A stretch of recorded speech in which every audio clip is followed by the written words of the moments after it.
Hello and welcome back to Calculus 1, section 2.6 on continuity.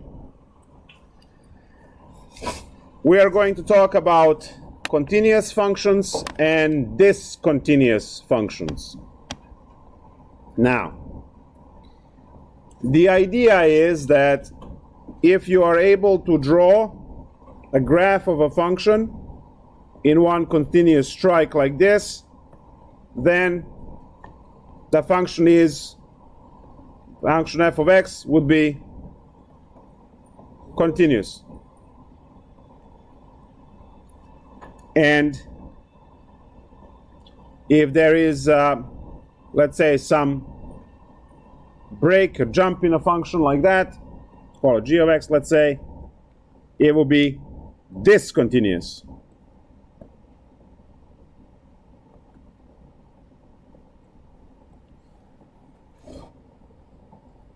Now, drawing the function in one shot in order to be continuous is not all of the story, because there are functions that you can write down in advanced calculus and later. You have to graph them in pieces, but when you graph them from those pieces, they still form a continuous function. So there's that. Also, piecewise functions are functions that are presented to you in pieces, and some of them that connect could make a continuous function. So we should actually, instead of playing the game of memorizing, right, we should figure out proper mathematical definitions. So last class we talked about vertical and horizontal asymptote, and even though you covered those before in your pre-calculus courses or algebra, whatever, you guys did not learn the definition through limits. So we took care of that last time. So calculus, so we know exactly what is going on every time we work on it. So the first order of business is to define continuity at the single point, continuity at one point. And then we are going to define global continuity with the help of the definition for a single point continuity, and then have a whole bunch of theorems, and then be done, right? So, continuity at a point.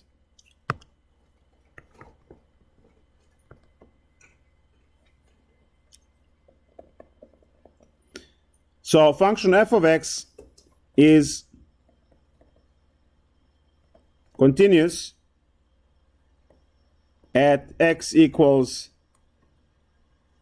a at the point x. That's at the point at x. At the point x equals a if, and now we have three conditions. All three of these conditions have to hold in order for us to have continuity at the point. So, number one, f of a must exist. Number two, limit of f of x as x goes to a must exist. And finally, limit of f of x as x goes to a has to equal f of a. This is technically saying that number one is equal to number two.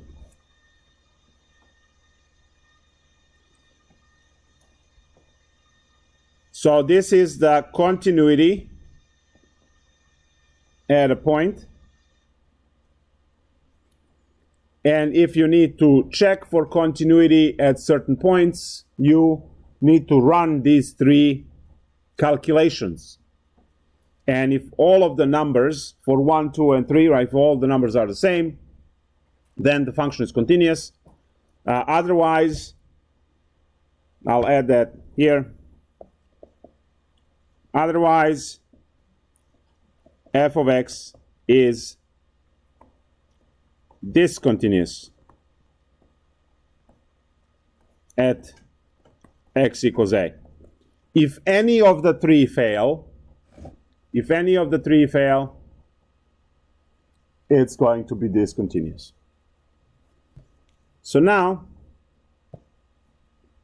let's check this for random functions at random points. So start with y equals x squared minus 2 at x equals to whatever, 4. So number 1, does f of 4 exist? Well, 4 squared minus 2 is 14. So number 1 is good.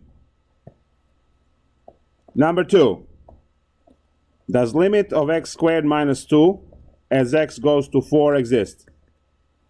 Well, this is the one where we can just plug in and calculate, so that's going to be again 16 minus 2, which is 14. Yes, it exists. And number 3 is asking if the value for 1 and 2 are the same. Well, 14 equals 14, so yes. Since all three conditions hold, the function is continuous at, so since all three conditions hold, f of x equal x squared minus 2 is continuous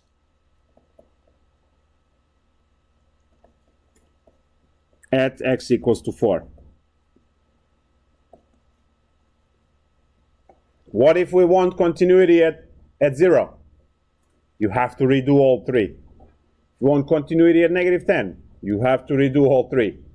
For every single point that you're interested in, you would have to redo all three calculations. You do not get to do one point and claim that function is continuous everywhere, because it might not be continuous everywhere.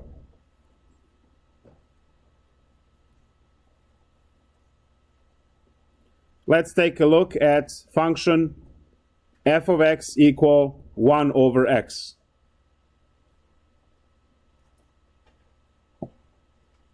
Do we all know the graph for this function by now? We have seen this function every single class up to today, right? In every lecture, right? So you know what the graph of this is. Let me just restate. You know what the graph of this is. So now, is this function continuous at 2? No. I said at 2. Well, let's check. Number 1, f of 2. Well, f of 2 is just 1/2, because you plug x equals 2 in the formula, or in the function over there. We get 1/2. Now, limit x goes to 2 of 1 over x. Well, you just plug in, and we don't have 0 in denominator. Okay, that's good. And now number 3, is 1 equal to 2? Yes. Sure, 1/2 equals 1/2. It passed all three conditions, which means, so passing all three conditions means f of x equals 1 over x is continuous at x equals 2. But how about f of x equals 1 over x? Is it continuous at x equals 0? Well, let's check. Rule number 1. F of 0 is 1 over 0.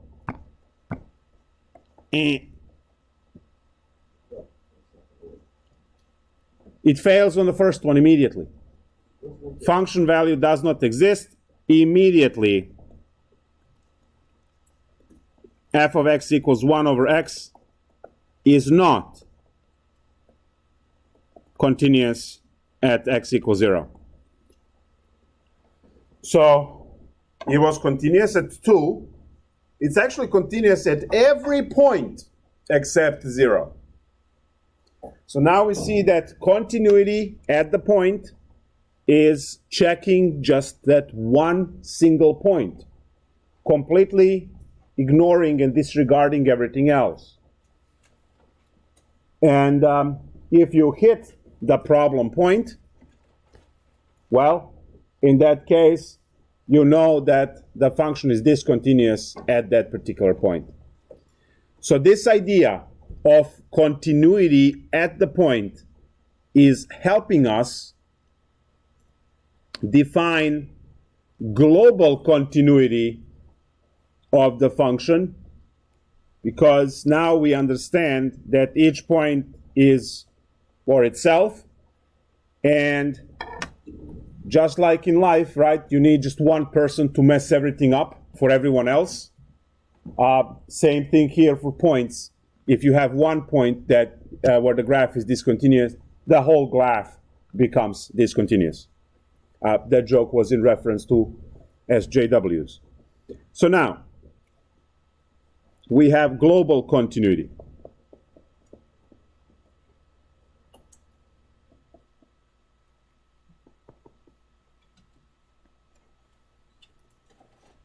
So, function f of x is continuous globally if it's continuous at each point in its domain.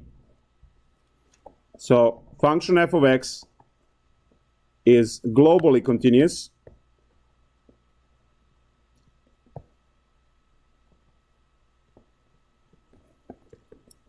if it is continuous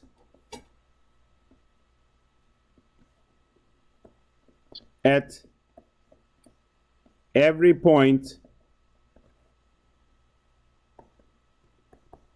in its domain. So now we see that function y equal 1 over x is continuous at every point except at 0. So 0 is the one point that makes the function globally discontinuous. So y equals f of x, not continuous, because x equals 0 fails the rules. Y equals x squared minus 2 is globally continuous because it is continuous at every point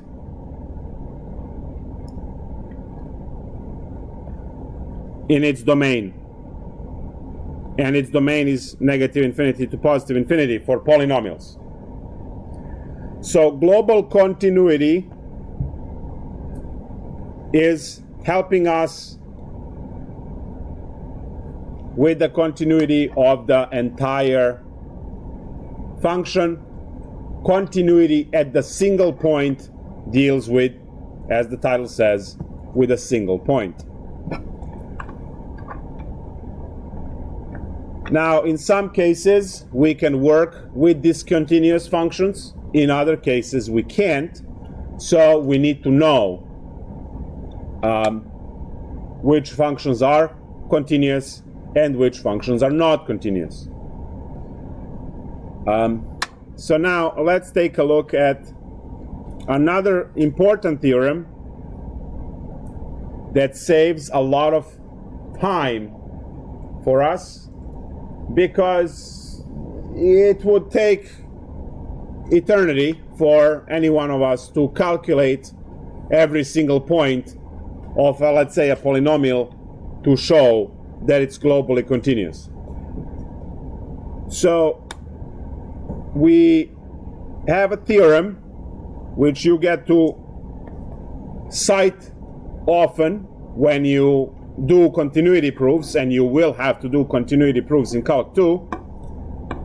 So you can use some integral test and some other stuff.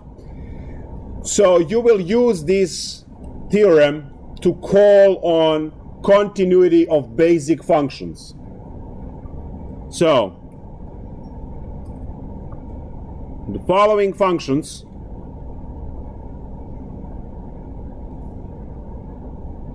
are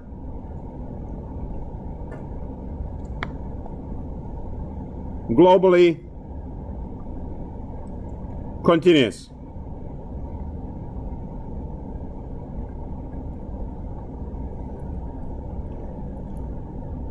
Globally continuous on their domain. On the entire domain. Much better.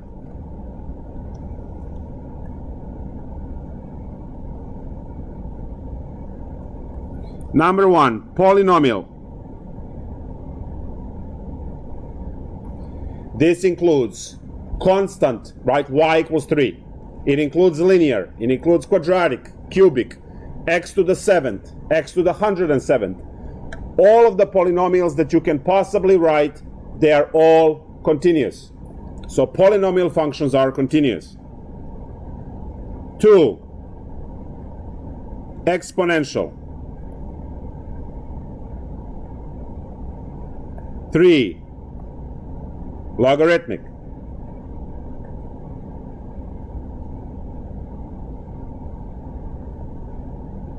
4, radical, meaning nth root.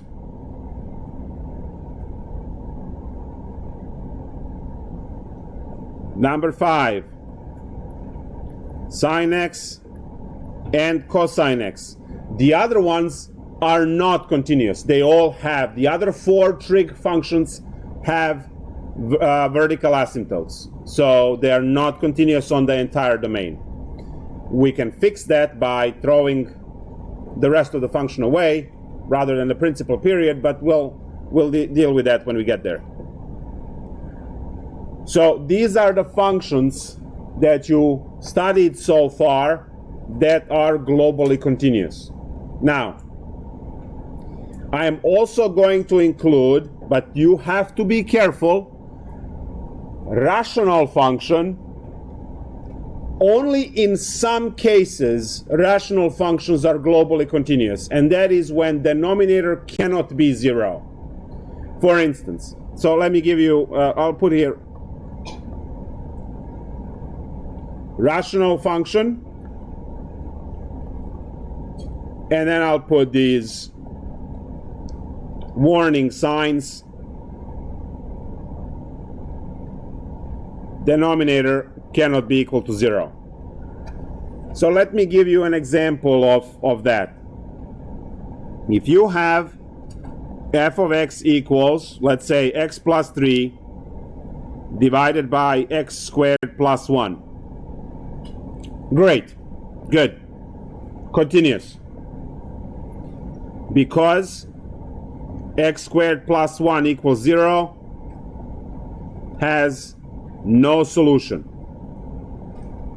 which means there isn't an x which would make denominator 0. No matter what you pick, you cannot make denominator 0 ever. So it's continuous. The square will always make sure that you have a positive value or 0, and then you add 1. So the smallest this denominator can ever be is 1. So it can never be 0. So in this case, this particular rational function is globally continuous because it doesn't have denominator equal to 0. Now if you look at g of x equals x plus 3 with the x squared minus 1, that one fails immediately. It fails because denominator can be 0. So not continuous because x squared minus 1 equal to 0 has solutions plus minus 1. So you will have 0 in the denominator if you pick x's to be either positive or negative 1.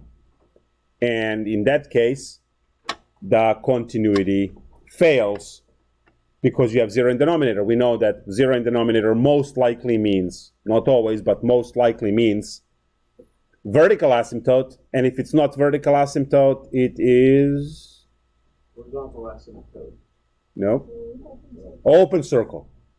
So if it's not a vertical asymptote, it's an open circle, but that's discontinuous anyway. Yes. Can you just call that a hole, or is that like Open circle, or you want to hold it a hole? Fine. Whatever. You can even punch the hole in the paper. So. Whatever makes you happy, right? It's like United Airlines. Your happiness is our primary concern. Yes? Well, when the value is, if you just draw a line, f of x like this, that's actually a filled-in circle next to the filled-in circle next to the filled-in circle, right? So all of those, yeah.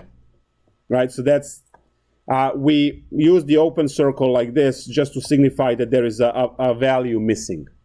And if you use the TI-8384 calculator, they would actually have a missing pixel at the problem point, which is, we used Desmos last 2 classes, and you saw that they actually don't bother placing those in. I'm not sure why. They should, but they don't have it. Yes? So you just said this, I'm making sure. So whenever it doesn't have a solution, then it is continuous while it has a clear solution or not. Well, if you have no solution to the equation where you are trying to force it to be 0, that means there is no value that can make it 0. So that's why you can't have 0, so we're all good. But if you are forcing it to be 0, like in the second case, and you are getting values that can make it a 0, then it's bad. So if you are to graph these 2 functions, and look, the only thing that is different is that that plus in denominator is now minus. If you graph both of these functions, you would see that the top one has no vertical asymptotes and the bottom one has 2 of them. So it's really interesting. The last theorem before we start talking about discontinuities and ways to make everything fail, we would like to talk about the theorem which is what happens when you combine functions. So another theorem that you will use a lot, again, says if f of x and g of x are continuous functions,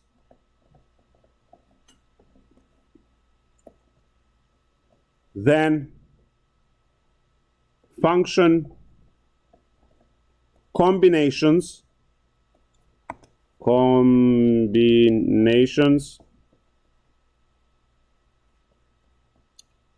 and function composition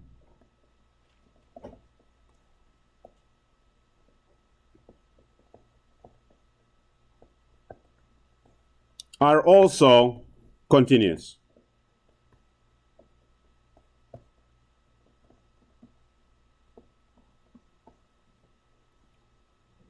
Now the list contains f plus g, f minus g, f times g, f divided by g with the g not allowed to be 0, f squared, nth root of f,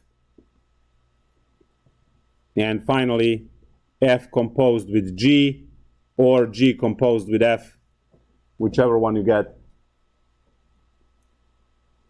So any of these combinations will make continuous function. Now in Calculus 2, you get to use this theorem and the previous blue theorem to show continuity of composite functions. And if that works, then you are allowed to do problems and do stuff. So here is an example of this composite function that, so let's say you have f of x equals x e to the negative x squared.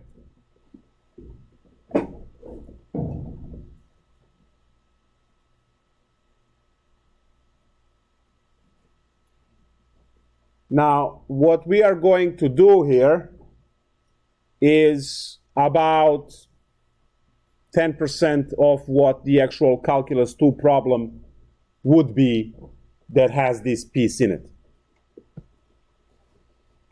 So, one of the three requirements to do this particular Calculus 2 problem is going to be that you need to show continuity for this function. Now, when you look at this function, you should be spotting three separate functions. There is function x, there is function e to the x, and then there is function negative x squared. You have two polynomials and exponential function. So if you decompose this function into basic functions, you will have x, which is the first x, then you have exponent raised to something, well, that's the easiest way to write that is e to the x, and then you have negative x squared as the exponent. So what you have when you decompose this complicated function are three basic functions where two are polynomials and one is exponential. So to show continuity of this composite function, you would start by calling on the first theorem, saying that polynomial function and exponential function are globally continuous. You have to write that sentence. I mean, oh, by the way, this is going to be an essay. There are no calculations here. It's just an essay. So, by calling on the first theorem, we say both polynomial and exponential functions are globally continuous.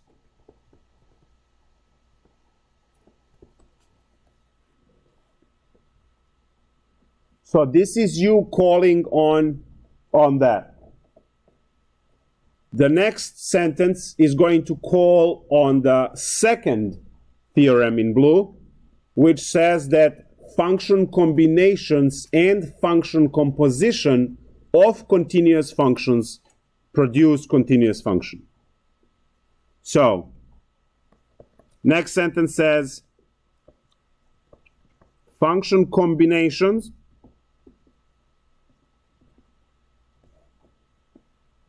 and function composition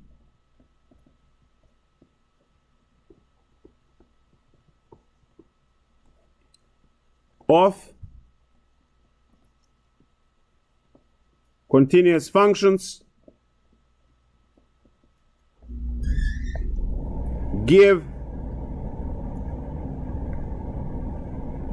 continuous function.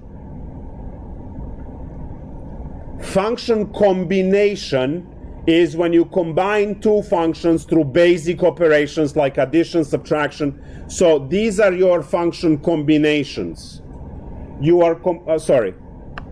These are your function combinations. You are combining f with g with addition, subtraction, whatever of these, right? The other ones over here are function compositions. You see that you are placing f within a square. You are squaring f, so that's f is within x squared, so that's function composition. F is within square root or a cube root, that's function composition.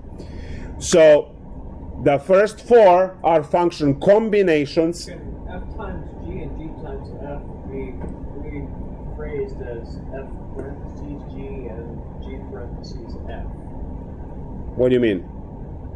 The function's all the way on the right. That's a function composition. F composed with g and g composed with f. So when we see a function, That's not multiplication. the g to the x power, is that what that would be? It could be anything. What? Could be sine squared. Could be. It's a function. This is that. Function composition. Function composition. So when you plug one function into another function to obtain function. So this is the proof. Both polynomial and exponential functions are globally continuous. Function combinations and function composition of continuous function give continuous function. Therefore, x e to the negative x squared is globally continuous.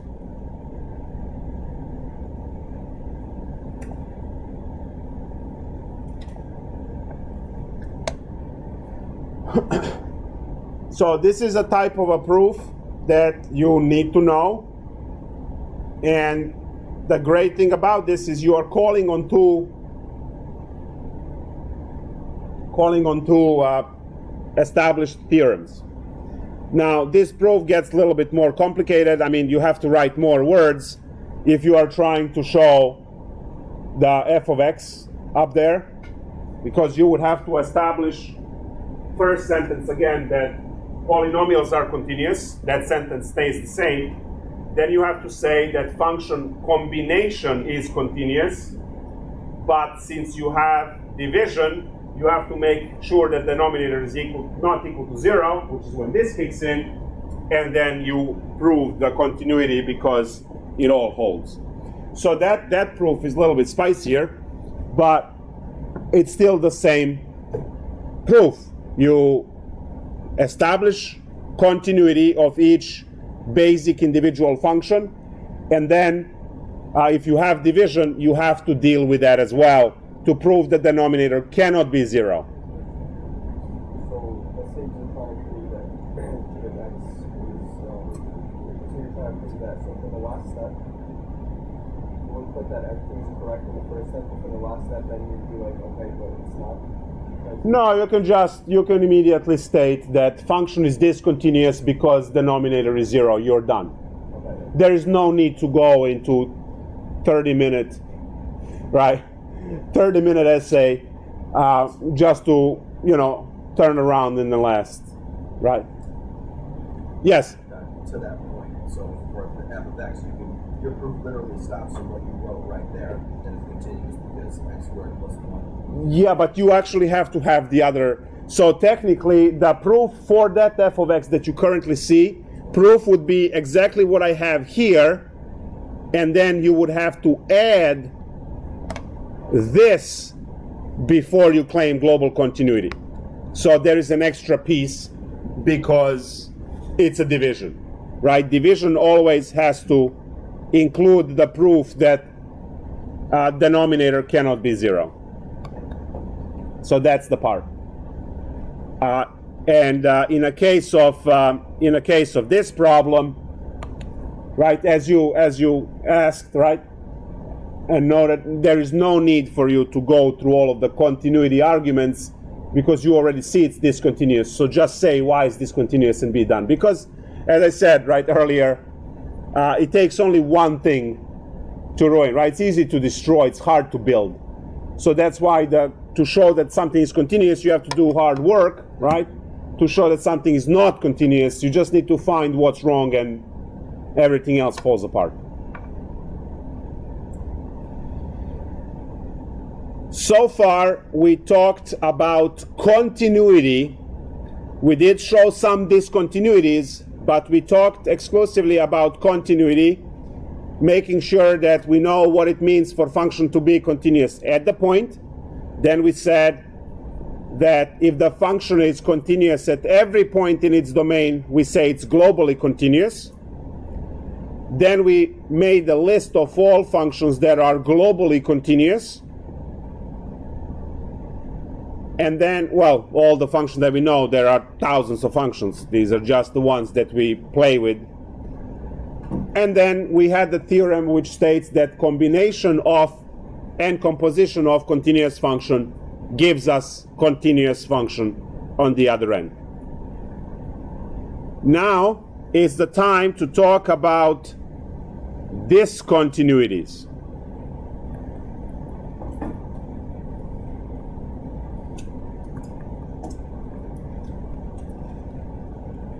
And to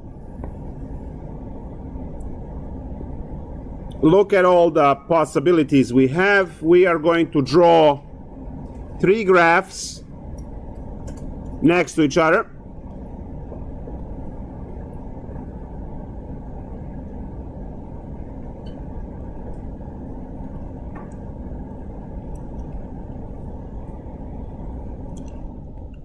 These are all XY graphs, obviously.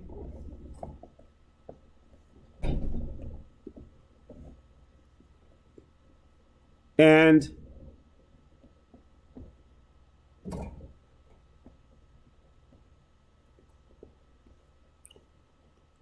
the idea is to make them clearly discontinuous, right? And we are working on discontinuity at, let's say, point A, x equals a. So we should all immediately agree that all three of these are discontinuous. Yes. Right? They're all discontinuous. Now the question is, what's wrong for each one of these? Right? What's wrong? So, there's holes. Let's just run our three rules and see which rule fails. That's the way we do these things. So, rule number one, f of a exists. So, for the first image, do we have f of a defined? Okay, you are shaking your heads, yes. Where is it? The black circle, good. The filled-in circle, so this circle is where f of a is. So f of a passed, great. Number two, does the limit of f of x as x goes to a exist? Yes, it is. Where is it? The open circle, excellent. So the open circle is where the limit is, because as you approach from the left side, right, that's the Juliet, we are approaching the L value, which is the open circle. And as the Romeo approaches from the right, the blue one, right, it also goes towards the open circle. So they both meet at the same location, right? Therefore, that's the limit, right? So we do have a limit because the left limit and the right limit both meet at the same point.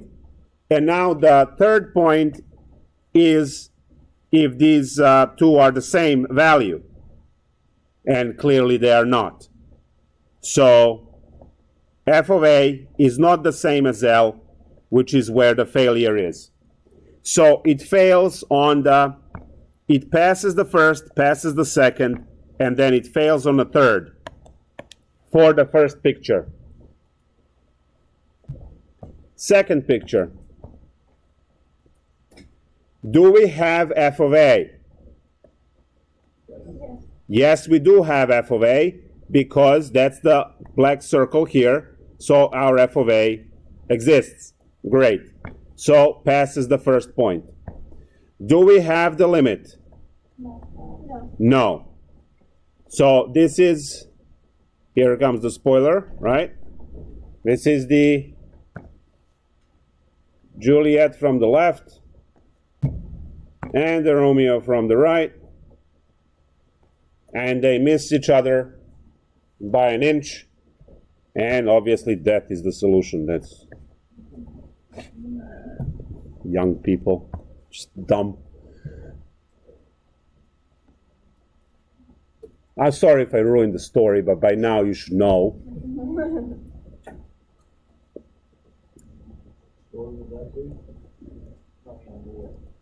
Yeah.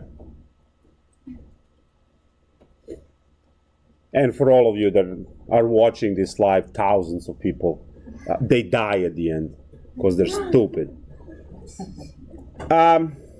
Third picture. Does f of a exist? No. No, there's no black circle anywhere, so fails on the first one. And there we go. These are all the ways in which we can mess up continuity. And each one is reflected in our environment. Would you drive over a discontinuous bridge? No. Why? They might, if it's only half of the bridge, they're going to charge half of a price. If you think one of those New York bridges, they're like $100 a pass, so you save $50.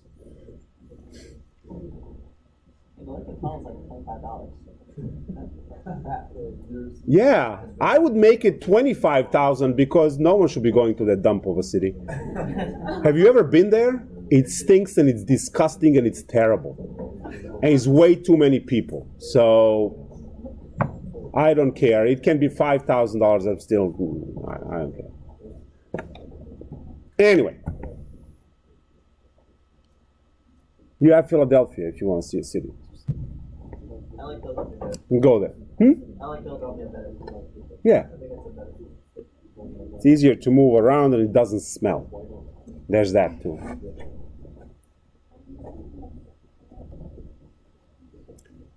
All right. So let's see if I missed anything. I don't think I have. Looking at these three pictures up here, can you tell me which, well, we did this already, but y equals 1 over x. So which rule fails first?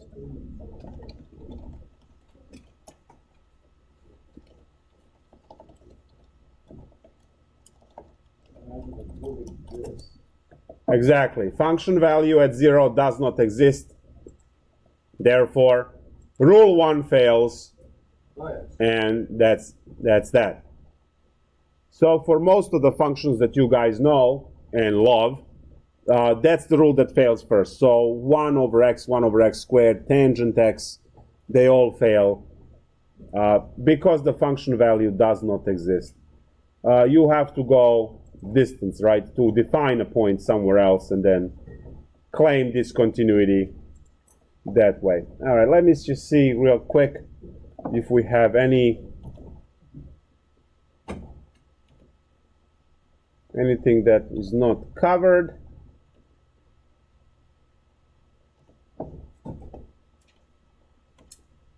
Aha. See?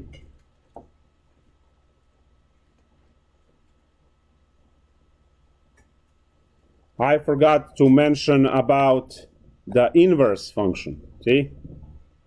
It's good to take a look at, let's do the blue. This is another theorem. So, if f of x, function f of x, is continuous, and if it has an inverse function, the inverse function is also continuous.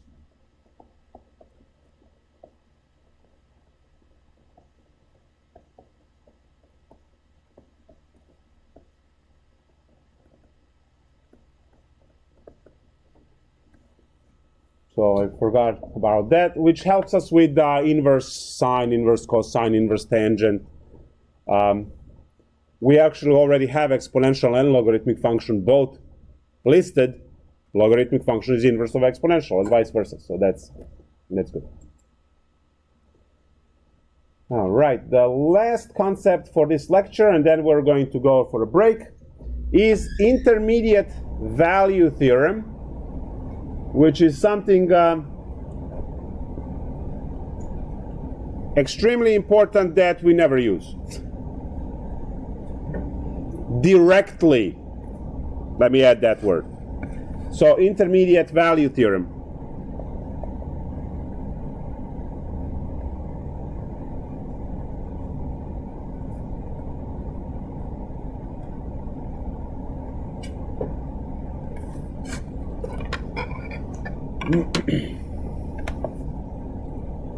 So, intermediate value theorem.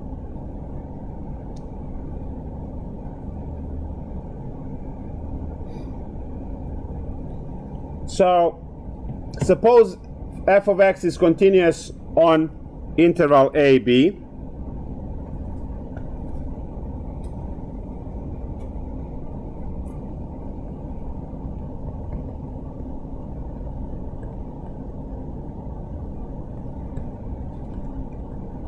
Okay, so we have continuity on point.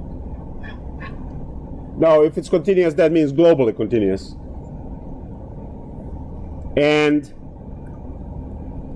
L is a number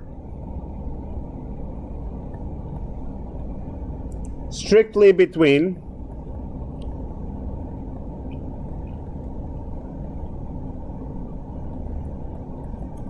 f of a and f of b, then there exists at least one number c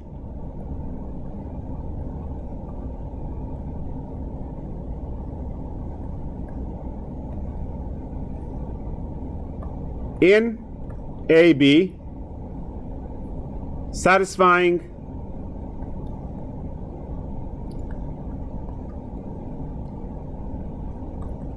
f of c equals L.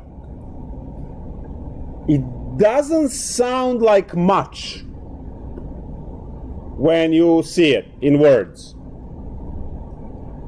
but this rule gives rise to everything we know and everything we have, because this is what actually defines the way to solve an equation. This means that the equations have solutions. And what are the equations? Well, we use them to build everything, right? All of the engineering, all of physics, all of everything we have is based on equations, right? So, if you think about this, I'm going to, well, first I'm going to draw like a general picture. So here's your f of x. Then you pick your, let's say these are a and b, which have f of b and f of a as the y values. And it says that if L is a number strictly between, so you pick L somewhere, strictly between, you will be able to find C, which is somewhere between A and B. So this is the concept. And again, you look at this and you say, yeah, whatever. Fine, it is whatever. But if I am to shift this function so that it cuts through x-axis,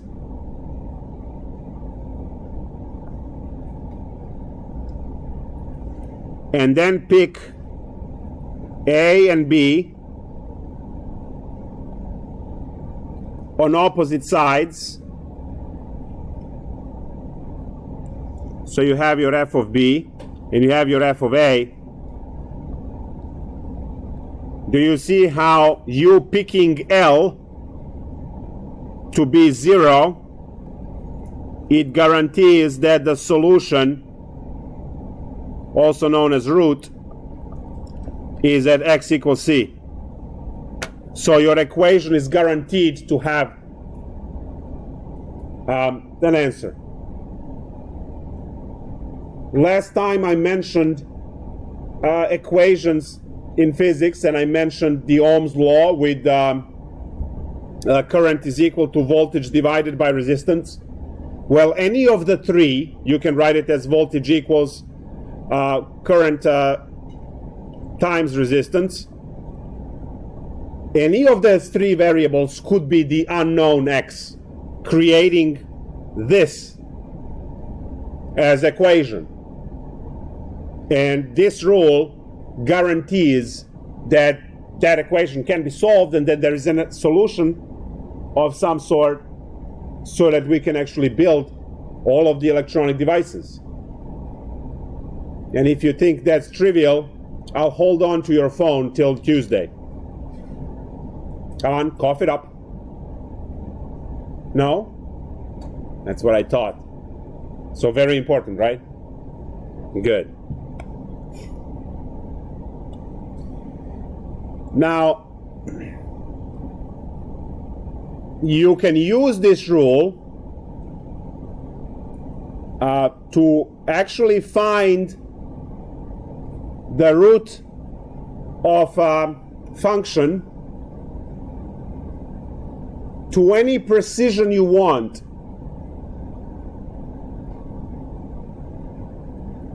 But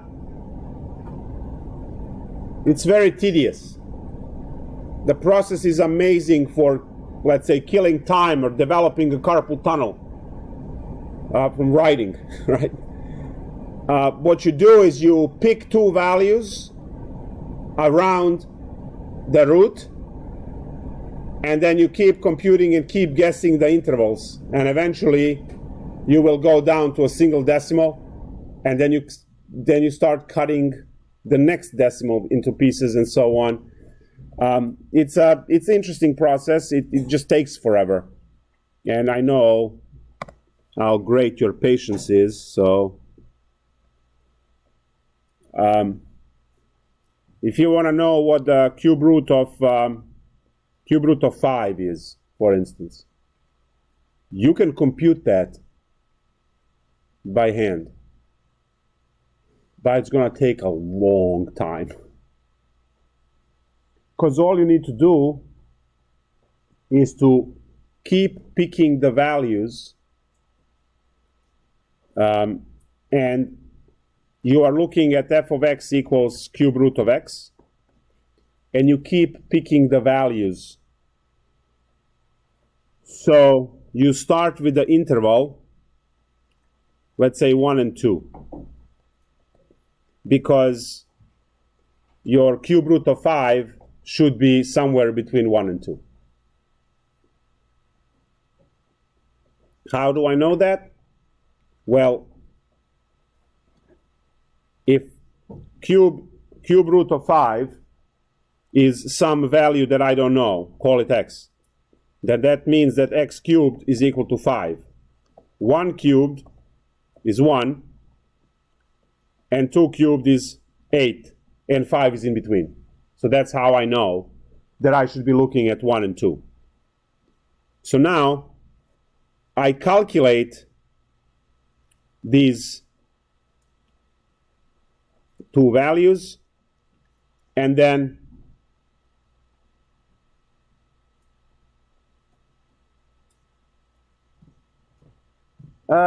this one will be really annoying actually to compute, but whatever. So you can guess, right? There's the analysis. You can guess, and now because we know this theorem in red, we know that the answer for cube root of 5 is whatever value you get will be between 1 and 2. So it's going to be 1 point something. 1 point something. That's right. You haven't seen this notation in mathematics yet, but there you go. 1 point something. And there are methods that you can actually employ to find, as I said, so on your lab, you are going to have a problem that will test this ability just to know, because, not always in every situation you need to know, all 15 decimals precision.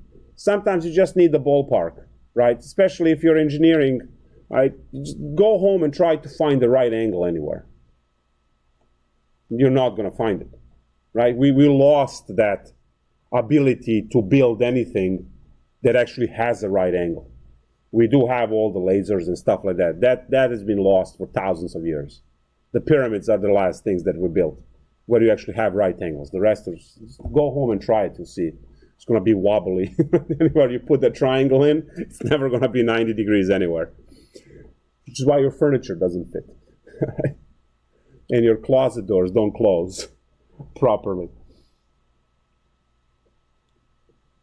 Well, that's it. After the break, we're going to finish chapter 2 and talk about the exam. Bye.